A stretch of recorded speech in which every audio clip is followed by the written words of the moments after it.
Ah, Sylvie. Oui, allô? Hey, salut Jean-François! Ça avance tes affaires? Oui, ça avance. Je suis en train de mélanger la farine avec le sucre. Bon, ben oui, ça avance. Tu sais, Sylvie, chacun des ingrédients tout seul, ça fait pas un gâteau. C'est quand on les met ensemble que ça fait quelque chose de spécial. Un bon gâteau.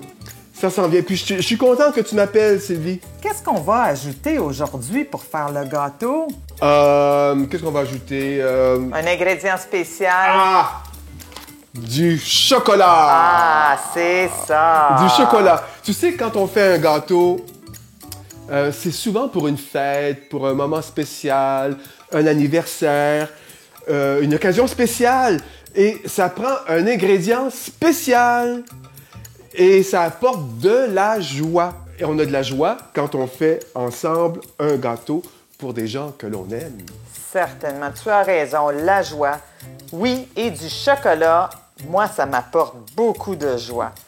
Tu verras que la recette partagée est un délicieux gâteau au chocolat. La joie, oui, c'est un ingrédient important dans notre vie.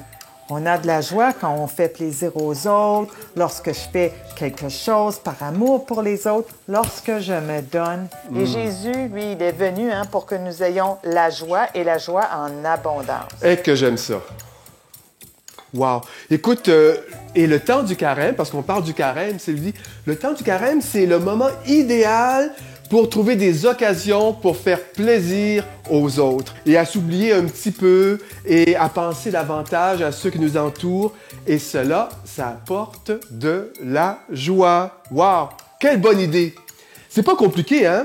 La joie, c'est dans les petites choses de la vie de chaque jour. Et je suis sûr que Élisabeth Bruyère, cette femme qui est persévérante, je suis sûr qu'une sainte comme elle avait une joie profonde dans son cœur. Demandons aux élèves de l'école Élisabeth Bruyère comment elle rayonnait de cette joie. Ah, que je me sens bien aujourd'hui. J'ai passé la journée à aider les gens qui ont besoin de moi. Ça fait tellement de bien à mon cœur que de donner de mon temps et d'aider les autres. J'étais vraiment contente de pouvoir fabriquer et envoyer une carte de Noël aux religieuses, en sachant que certaines d'entre elles n'ont pas beaucoup de famille. Ça me faisait du bien de penser à elles. Je sais que ça leur a fait du bien.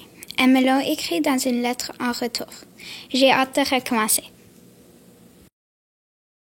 Ça me fait tellement plaisir chaque année de pouvoir partager de la nourriture avec les gens qui en ont besoin. On peut aussi amener des items pour le bébé.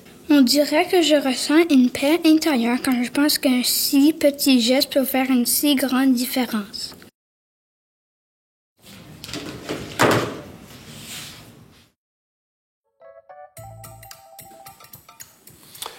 Merci, Mère Bruyère, de me rappeler que la joie est un signe de la présence de Dieu dans notre cœur. Merci à vous, les élèves. Et comment, toi, cette semaine, tu peux apporter un peu de joie autour de toi? Tu n'es pas seul. Jésus t'accompagne.